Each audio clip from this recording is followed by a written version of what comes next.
Elas são caóticas e surpreendentes e sua beleza se forma a partir do vazio do espaço. As nebulosas são tudo na galáxia que as estrelas não são. Sopros de matéria, por vezes se unindo e outras se distanciando. Véus diáfanos, malhas encapeladas, algumas escuras, outras reluzindo em cores brilhantes, muitas tomando as formas de coisas estranhamente familiares. O interessante é que quando as pessoas olham para nebulosas, começam a ver coisas nelas. Nem estrelas, nem planetas. Elas são as joias da coroa da galáxia. Agora, o universo revela sua incrível demonstração de nascimento e morte estelares e o ciclo de criação por dentro delas, as nebulosas.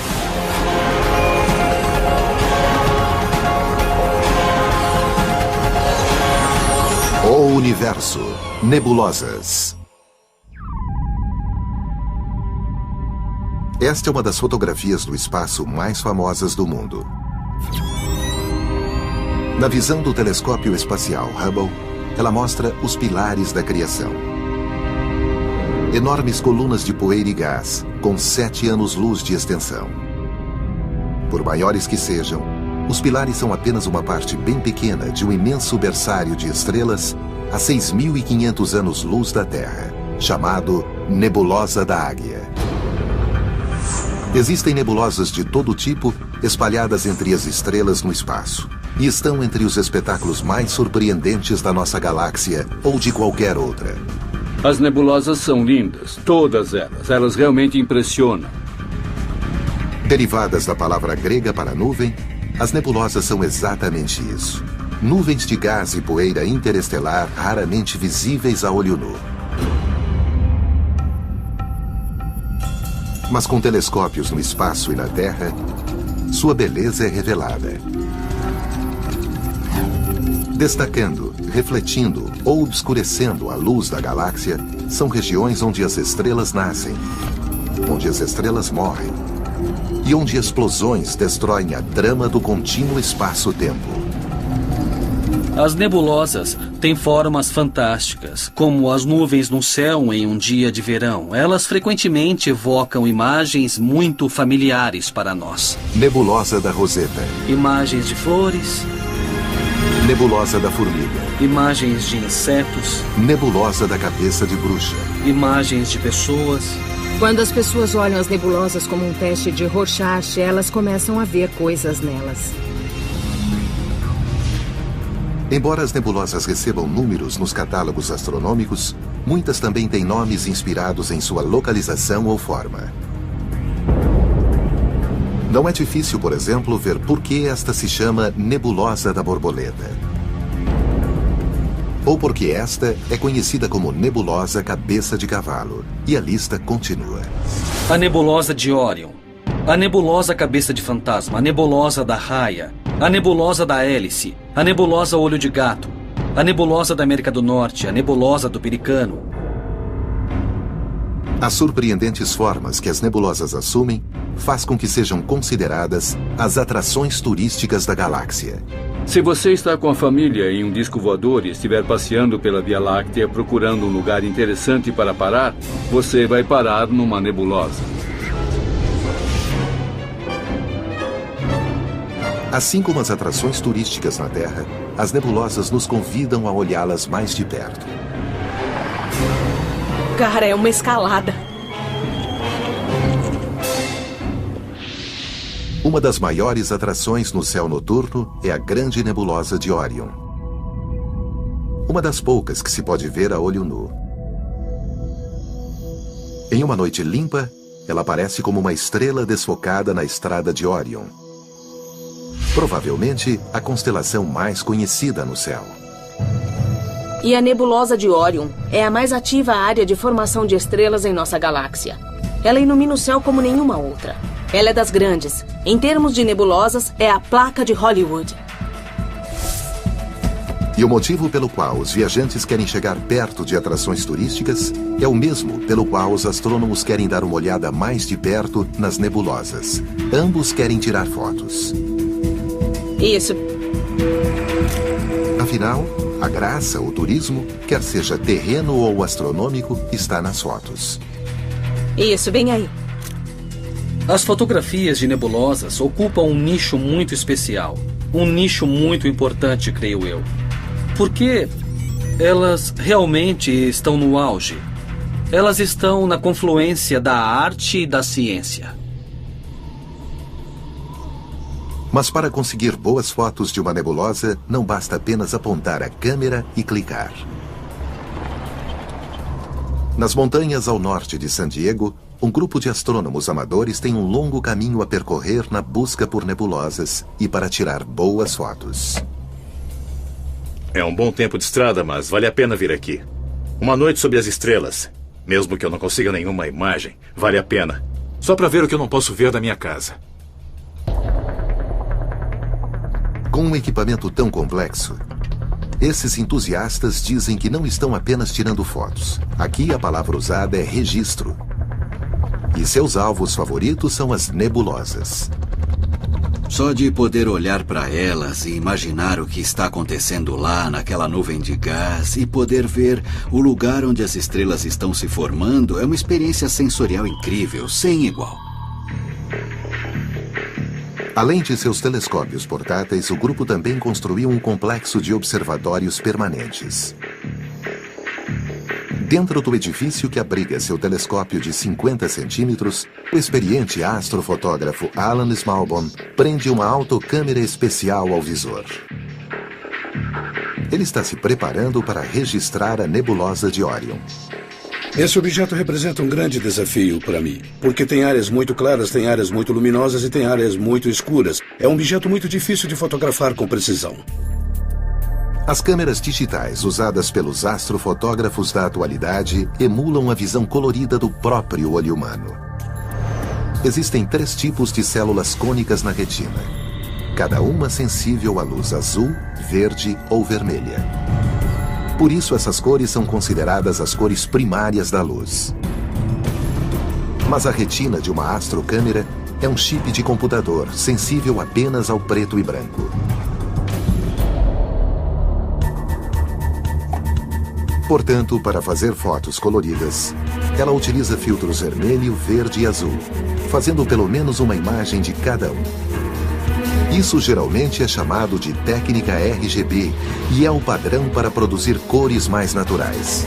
Ao capturar a nebulosa de Orion, Alan faz exposições prolongadas de 5 minutos usando cada um dos 3 filtros. Mas as nebulosas são tão indistintas que, para tirar as melhores fotos, ele frequentemente precisa fazer dezenas de exposições, levando uma média de 14 horas. Ninguém disse que era fácil. Esses processos podem ser tediosos porque consomem muito tempo, envolvem longos períodos em que você fica sentado esperando a câmera trabalhar e rastrear. E realmente não há nada a fazer, exceto sentar e esperar. Depois, Alan carrega as imagens não tratadas em seu computador. Nele, as diferentes combinações de pontos vermelhos, azuis e verdes trabalham como uma TV em cores para criar todos os outros matizes do espectro. Horas após abrir o obturador pela primeira vez, a nebulosa de Orion aparece na tela em suas cores naturais, como o olho humano jamais teria a sensibilidade para ver.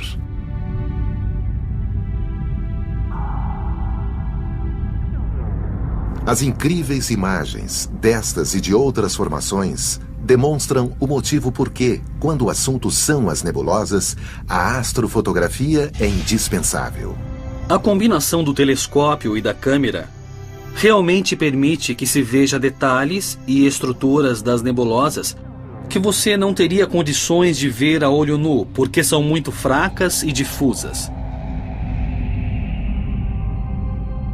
Com 15 anos de extensão, é uma nuvem enorme, composta em sua maior parte por hidrogênio. É o exemplo mais perfeito do tipo de nebulosa conhecida como nebulosa de emissão. Ela é o berço das maiores estrelas que nascem em nossa galáxia. E é o exemplo mais próximo desse processo para nós. Então, quando você olha para a grande nebulosa de Orion, está olhando para o nascimento de estrelas. Entre as milhares de estrelas jovens na nebulosa de Orion, há 4 que se destacam. Os cantos de um aglomerado de estrelas chamado trapézio, devido à sua forma trapezoidal. Enormes e quentes, elas são responsáveis por este espetáculo astronômico luminoso. O trapézio no centro da grande nebulosa de Órion é o que energiza, é o que faz dela uma nebulosa.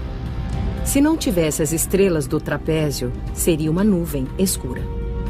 A radiação das estrelas do trapézio esculpe o gás circundante e faz com que reluza com a luz emitida.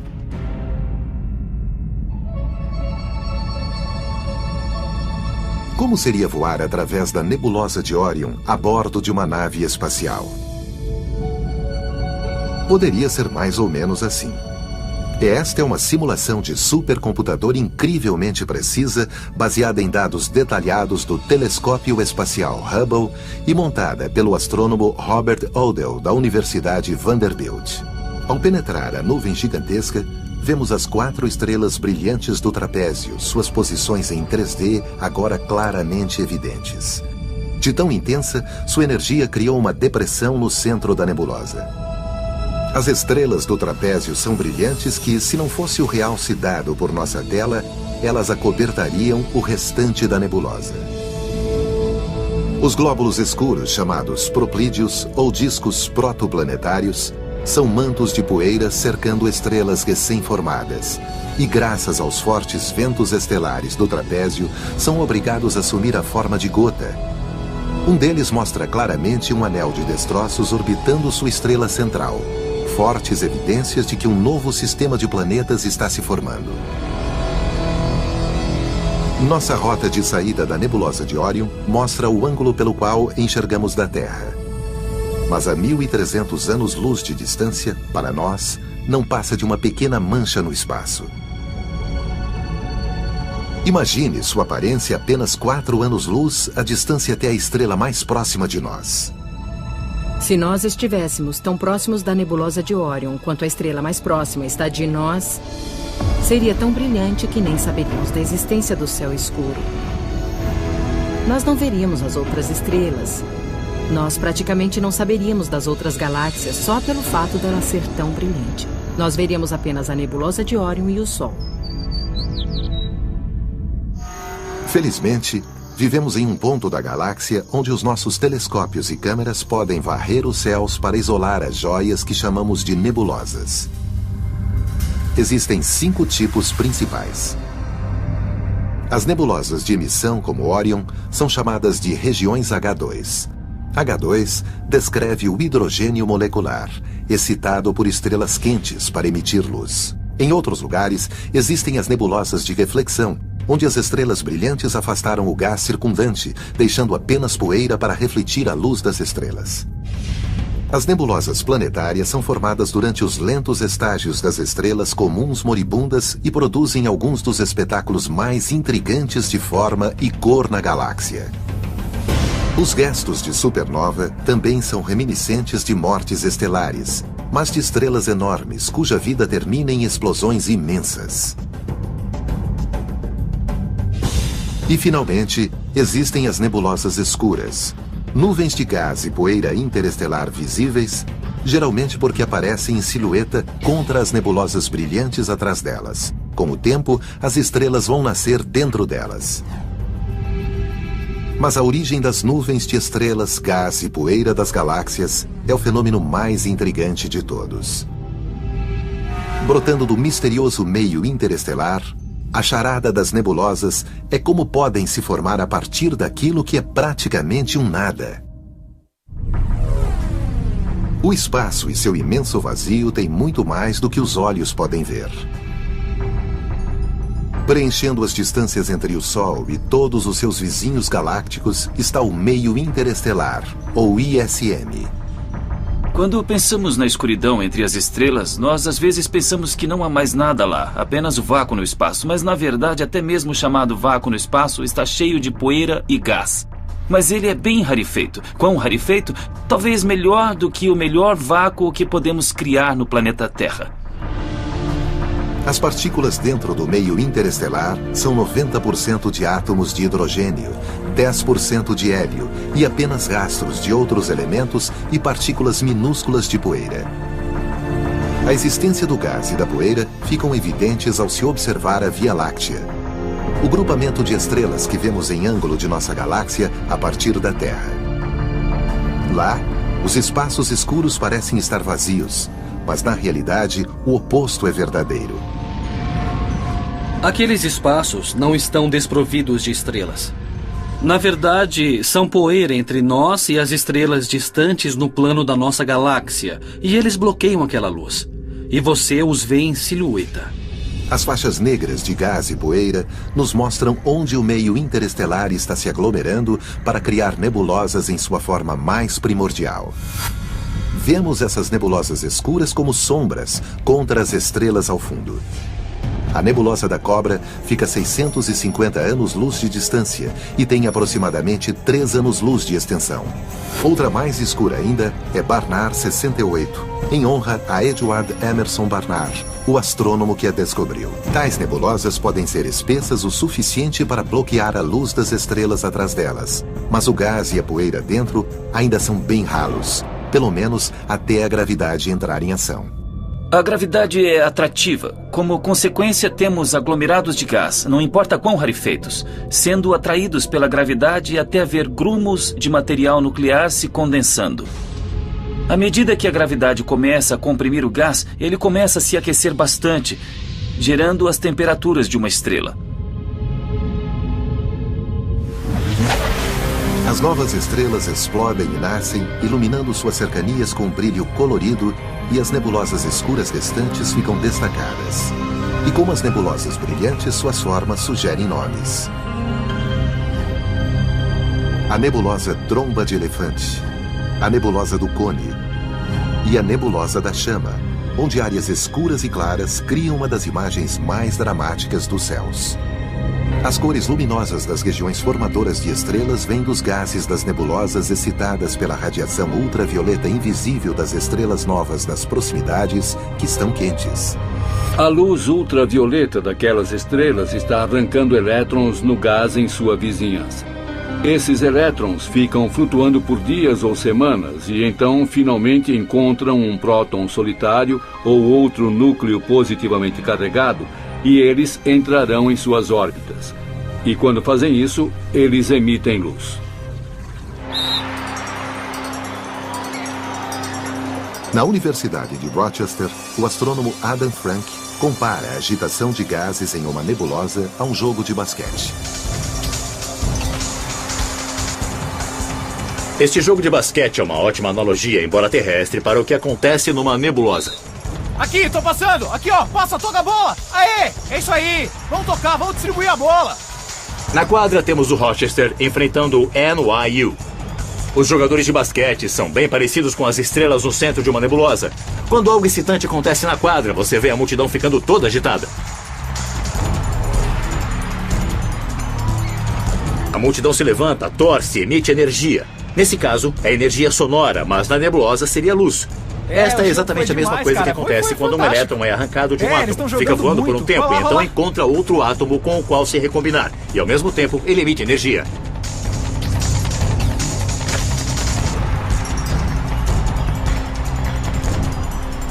À medida em que novas estrelas nascem dentro das nebulosas, elas às vezes disparam jatos espetaculares. Este tem quase 5 trilhões de quilômetros de extensão. Os jatos são nebulosas por seu próprio direito, geradas pelas nuvens de gás e poeira em sua órbita, enviando material para dentro das jovens estrelas. Devido à rotação, ele antes forma um disco de acreção, que é como um jogo de frisbee girando em torno de uma jovem estrela, alimentando, construindo a jovem estrela.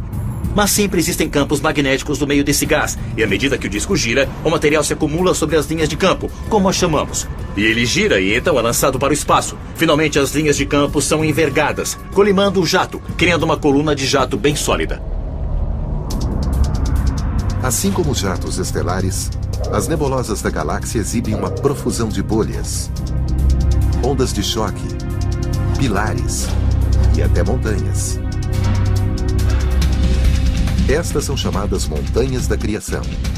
Uma nebulosa frequentemente comparada aos famosos pilares da criação, mas de fato, 10 vezes maiores.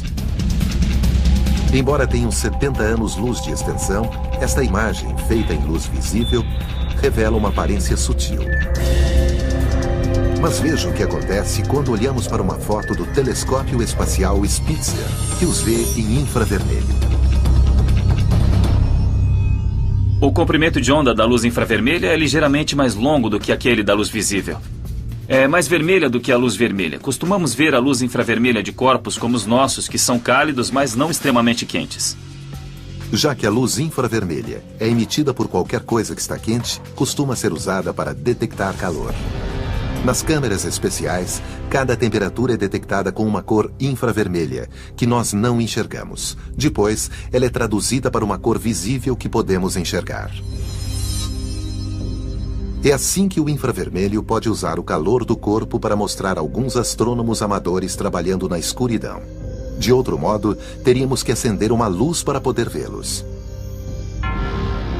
O mesmo princípio se aplica no espaço. Esta é a nebulosa da Águia, mostrada em luz visível.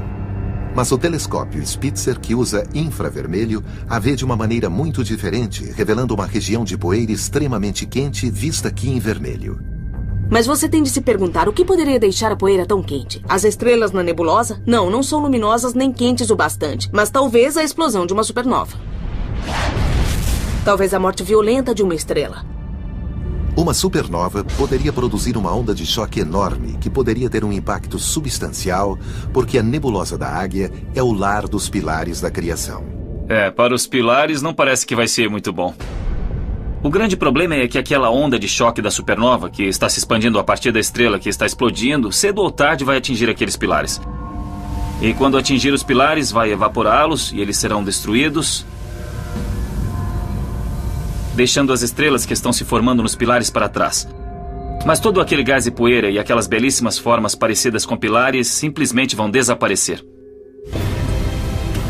O infravermelho, que revela o destino dos famosos pilares, é apenas uma das ferramentas na caixa dos astrônomos. Mas as nebulosas podem ser vistas em luzes de todos os tipos, arrancando véus que, de outro modo, manteriam seus segredos ocultos para sempre. No universo repleto de luz, os astrônomos aprenderam a ver as estrelas analisando luzes de diferentes tipos, como as imagens em infravermelho do telescópio espacial Spitzer. O infravermelho é apenas uma região do espectro eletromagnético, uma escala imensa que usamos para medir os comprimentos de onda de todos os tipos de radiação. Em um extremo estão as ondas de rádio com os comprimentos de onda mais longos, e no outro extremo os raios gama com os mais curtos. E entre eles, as outras faixas, incluindo a luz visível, que é uma fração tão minúscula do todo que é difícil de imaginar. E qual é o tamanho do espectro visível? Se você tivesse um rolo de filme representando todo o espectro eletromagnético, estendendo-se 4.000 quilômetros, da Califórnia ao Alasca, a seção que conteria o espectro visível cairia mais ou menos no meio, perto da Universidade de Washington.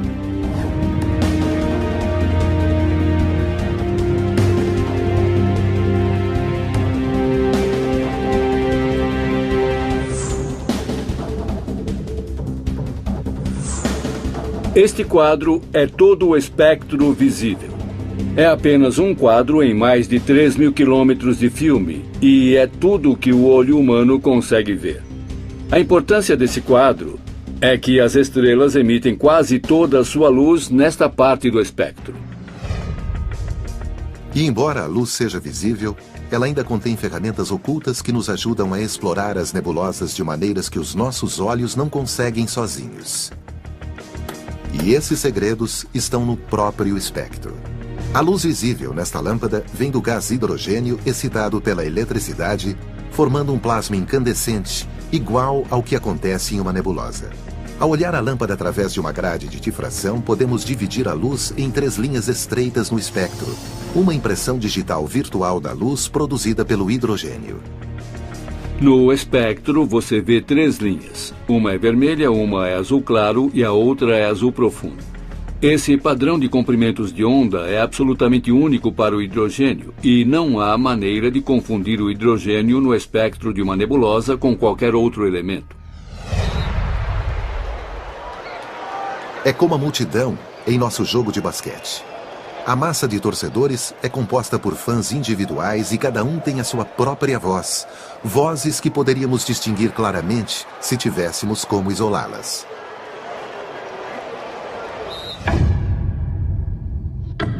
Ao isolar as linhas espectrais individuais dos elementos contidos nas nebulosas, os astrônomos foram capazes de criar imagens realmente dignas dessas atrações turísticas da nossa galáxia.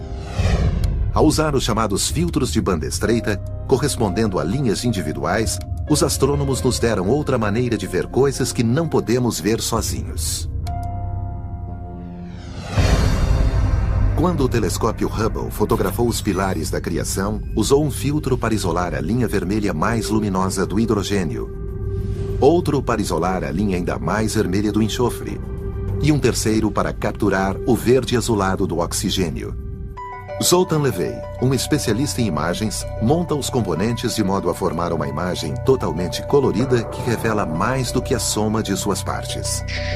Ao passar imagens de uma nebulosa através de um filtro que isola a luz de um elemento em particular, podemos ver a distribuição desse elemento pela nebulosa. Mas muito mais do que isso, vemos como as condições físicas variam em toda a nebulosa. Se as verdadeiras cores das linhas do hidrogênio, oxigênio e enxofre fossem combinadas, a imagem dos pilares ficaria mais ou menos assim. Mas a equipe do Hubble traduz cada elemento em uma das cores primárias da luz. O verde azulado do oxigênio é designado ao azul. O vermelho do hidrogênio é designado ao verde. E o enxofre, cuja cor é semelhante à do hidrogênio, é designada ao vermelho. Por vezes chamada de falsa cor, o resultado é uma visualização melhor da realidade material. Isso é o que eu chamaria de cor representativa, devido à maneira como construímos essa imagem. As cores podem não parecer as mesmas cores que veríamos se estivéssemos olhando para a imagem a olho nu ou através de um telescópio, mas elas representam os processos físicos que estão acontecendo lá. Os filtros de hidrogênio, oxigênio e enxofre combinados dessa maneira são chamados de paleta do Hubble, que é amplamente usada em todos os tipos de fotografias de nebulosas. Ela nos mostra não só o colorido caos das nebulosas de emissão, mas também imagens surpreendentes dos lugares onde as estrelas morrem.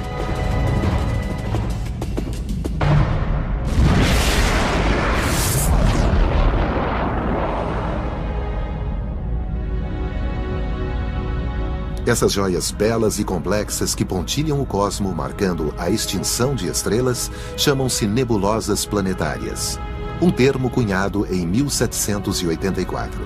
As nebulosas planetárias são objetos que não têm nada a ver com planetas, como descobrimos. Elas foram batizadas por William Herschel, que olhou para uma nebulosa planetária pela primeira vez através de um telescópio, viu que era redonda, de cor esverdeada, e isso lhe lembrou o planeta Urano. Os verdes azulados do oxigênio e os vermelhos do hidrogênio dominam as fotos de cores verdadeiras das nebulosas. A nebulosa do Anel é um grande exemplo. Fica a 2.300 anos-luz da Terra e tem 1,3 anos-luz de diâmetro. Ela é considerada um protótipo para as nebulosas planetárias. Mas se comparada a outras nebulosas planetárias, a forma da nebulosa do Anel é simples. É notável que espetáculos como estes acompanhem a morte de praticamente toda a estrela no cosmo, incluindo o nosso próprio Sol, daqui a cerca de 5 bilhões de anos. O destino do Sol é inchar bem no final de sua vida. O Sol encherá metade do céu. Quando o Sol estiver se pondo no oeste, outra parte dele estará se levantando no leste, e ao meio-dia o céu todo será ocupado por esse objeto vermelho vibrante, nos assando até torrar. Nesse momento, o interior da estrela ficará muito instável. Ele tremerá e irá se rachar. E a essa altura, sua superfície, que não tem muita coesão, poderia ser lançada no espaço. Pense nisso como uma espécie de espirro estelar. O envelope externo de gás se expandirá à medida que o Sol passar de uma gigante vermelha a uma anã branca quente. A luz ultravioleta da anã excitará o gás circundante, fazendo com que brilhe, do mesmo modo que nas regiões formadoras de estrelas. O espetáculo reluzente vai durar milhares de anos antes de desvanecer. É praticamente impossível prever que tipo de retrato cósmico o Sol pintará no final de sua vida. Mas observe a incrível variedade de nebulosas planetárias espalhadas pela galáxia. O que torna cada uma tão incrivelmente diferente? E que força motriz está por trás de suas formas enigmáticas? Estima-se que existam 10.000 nebulosas planetárias em nossa galáxia. Cada uma mostrando a morte de uma estrela de maneira singular. Embora cada nebulosa planetária seja gerada por um único sistema estelar, comparativamente seu tamanho é imenso. As nebulosas planetárias são enormes. Se isto entre os meus dedos fosse o sistema solar, o raio de uma nebulosa planetária seria de 1.000 a 10.000 vezes maior. Contudo, devido à sua grande distância da Terra, para nós, a maioria das nebulosas planetárias aparece como pontinhos minúsculos no cosmos. A distância da nebulosa planetária NGC 2440 é de 4.000 anos-luz. E embora a nebulosa em si tenha 1 ano-luz de extensão, quando vista da Terra, seu tamanho é apenas 4% do diâmetro da Lua cheia. Só os telescópios mais potentes podem vê-la em detalhe. Uma nebulosa aparentemente tão grande quanto a Lua é a nebulosa da Hélice. Ainda assim, para ser vista, ela precisa ser fotografada com uma exposição prolongada. Sua forma surpreendente até inspirou alguns a chamá-la de Olho de Deus.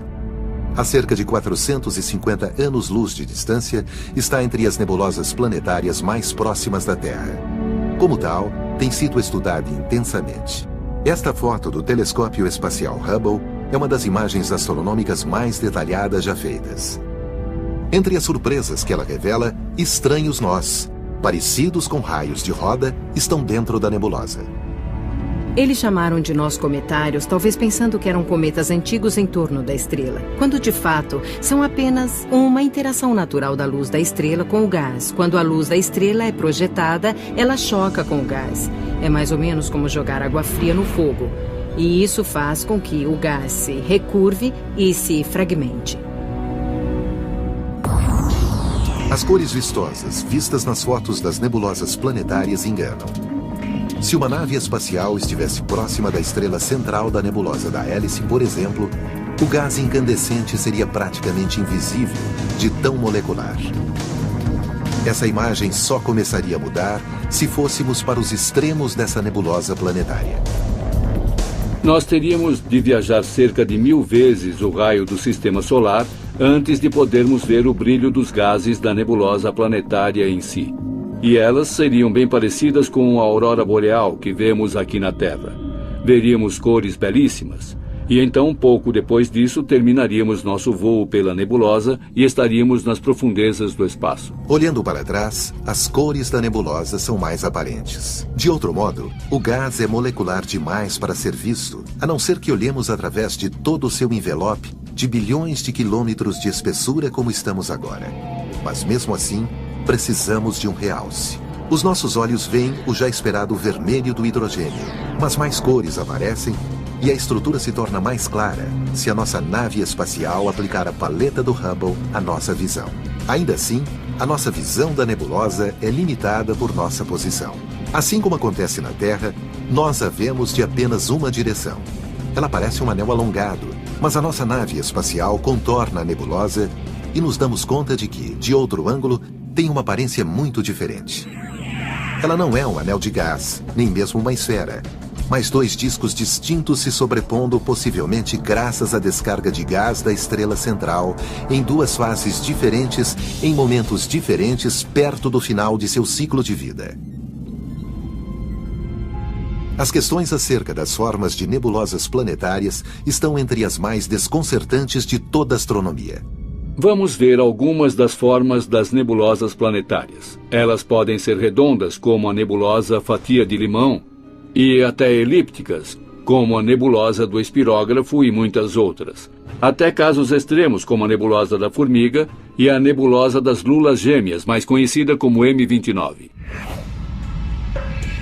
Já que uma estrela inicia sua vida como uma esfera, poderíamos esperar que seu último suspiro produzisse uma nebulosa planetária esférica.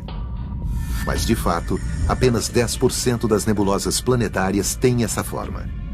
Entre as forças motrizes por trás das formas mais exóticas estão os ventos estelares, oriundos das diferentes camadas de gás expelidas pela estrela em diferentes momentos de seu ciclo de morte e em velocidades diferentes. E o resultado é um conjunto de ventos interativos, ventos colidindo com outros ventos em seu interior. Esse é um processo que esculpe a nebulosa e ajuda a lhe dar sua forma interessante. As mais intrigantes das nebulosas planetárias são aquelas com formas bipolares. Forças misteriosas, contidas no interior desses estranhos objetos, fazem com que o gás incandescente saia em jatos reminiscentes dos jatos estelares das estrelas no processo de nascer. E como dois fenômenos tão semelhantes podem acontecer tanto no início como no fim da vida estelar? Os jatos são fenômenos onipresentes na astronomia. O que esses jatos têm em comum é a presença de um disco de acreção, que é gás em rotação, campos magnéticos dentro do gás em rotação. E à medida que materiais fluem através do disco de acreção, eles se carregam sobre as linhas de campo e são soprados de volta para o espaço. Mas uma estrela moribunda não tem um disco de material caindo dentro dela, a não ser que faça parte de um par binário, ou duas estrelas orbitando em volta uma da outra. E os pares binários são muito comuns no universo. À medida que as duas estrelas giram em torno uma da outra, uma das estrelas está cedendo massa para a outra. O material flui de uma das estrelas para a outra e se forma um disco de acreção. Campos magnéticos aparecem naquele disco de acreção e o material é soprado dele, assim como nos outros casos. As nebulosas planetárias representam os processos normais da morte de estrelas em todo o universo. Mas existem estrelas gigantes no universo que estão longe de serem normais e concluem sua vida em explosões enormes. E, frequentemente, as nebulosas resultantes são as únicas pistas de como encontraram o seu violento fim. Em 1054, uma estrela gigantesca explodiu a 6.300 anos-luz do Sistema Solar. Da Terra, parecia ser uma estrela nova, a mais brilhante no céu. Era 10 vezes maior do que Vênus e ficou visível em plena luz do dia por 29 dias. Ela foi vista por astrônomos chineses e talvez pelo povo Anasazi do Novo México, como se pode ver em um de seus petroglifos. Ela desvaneceu quase tão rapidamente quanto apareceu e hoje só podemos vê-la usando telescópios. Mas o que restou dela é espetacular. 1000 anos depois, nós a chamamos de Nebulosa do Caranguejo, uma de uma série de nebulosas conhecidas como restos de supernovas. Os restos de supernovas são essencialmente as nuvens de destroços em expansão resultantes da explosão estelar de uma estrela realmente grande. É a explosão de morte de uma estrela imensa no final de sua vida. Os restos de supernovas são semelhantes às nebulosas planetárias, pois cada uma resulta da morte de uma estrela. Quando uma estrela inicialmente evolui para se tornar uma nebulosa planetária, ela ejeta massa densa de sua superfície muito lentamente. Mas não é uma explosão, é apenas uma ejeção. Uma supernova é muito mais simples, é apenas uma explosão. Tudo acontece em segundos. E a nebulosa que vemos em volta são os estilhaços que ainda permanecem. O espetáculo de luz vem da onda de choque da explosão colidindo com o material circundante e resultando em sua incandescência. O princípio foi dramaticamente ilustrado como realmente aconteceu em 2004, quando o telescópio espacial Hubble capturou esta onda de choque, atingindo um anel de gás nos restos de uma supernova que explodiu a 160 mil anos-luz de distância em 1987. Mais perto de nós, a nebulosa do Caranguejo permanece como a mais famosa de todos os restos de supernovas. Estudada através de telescópios há 300 anos, ela contém um segredo em seu interior que só foi descoberto em 1968. Bem em seu centro existe um pulsar, girando 30 vezes por segundo. Um pulsar é uma estrela de nêutrons giratória tão densa que apenas uma colher de chá dela pesaria 1 bilhão de toneladas. Aquele, dentro da nebulosa do Caranguejo, tem apenas 29 quilômetros de diâmetro e pesa mais do que o nosso Sol. Ele está girando rápido, mas perdendo energia gradualmente, começará a girar mais devagar. E a energia de sua rotação está sendo transferida para o gás e, de fato, grande parte da radiação dentro daquela nebulosa é alimentada pela diminuição da velocidade do pulsar. Sua radiação é vista como sinistro brilho azul no centro da nebulosa do Caranguejo. Ela é gerada por elétrons movendo-se praticamente à velocidade da luz através dos campos magnéticos do pulsar. Mas existe mais do que apenas um brilho azul. Fotos espaciais recentes revelam que os campos magnéticos estão agitando o centro da nebulosa. Você vê pequenas ondas emanando do pulsar. Não seria uma analogia ruim pensar em um campo magnético como elásticos esticados, e quando solta, você causa uma perturbação que atinge todo o campo. E é mais ou menos isso que está acontecendo. Desconhecemos os detalhes, mas podemos ver o fenômeno, e ele está bem claro. A morte da estrela que formou a nebulosa do Caranguejo é parte do ciclo de vida da galáxia. O gás expelido para o espaço como restos de supernovas e nebulosas planetárias retorna ao meio interestelar, onde se torna matéria-prima para futuras gerações de estrelas.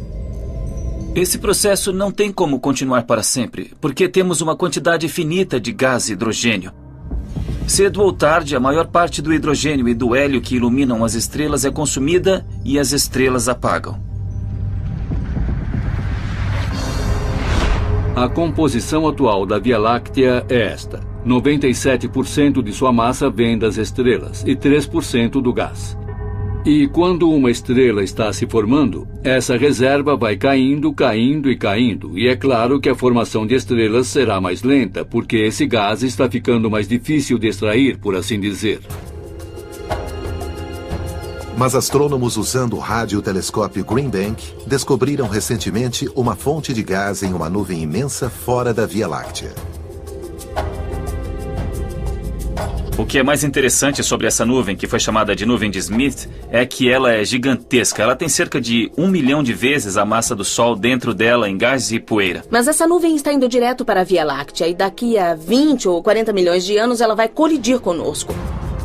E isso vai criar pressão, uma onda de choque. E pode dar início à geração de centenas de novas estrelas quando colidir com a Via Láctea. À medida que o gás da nuvem de Smith for comprimido pela colisão, uma nebulosa formadora de estrelas novinha em folha irá iluminar a galáxia.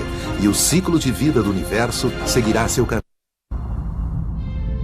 Contudo, a longo prazo, não existem nuvens de Smith suficientes para sustentar o processo e, gradualmente, as nebulosas irão desaparecer.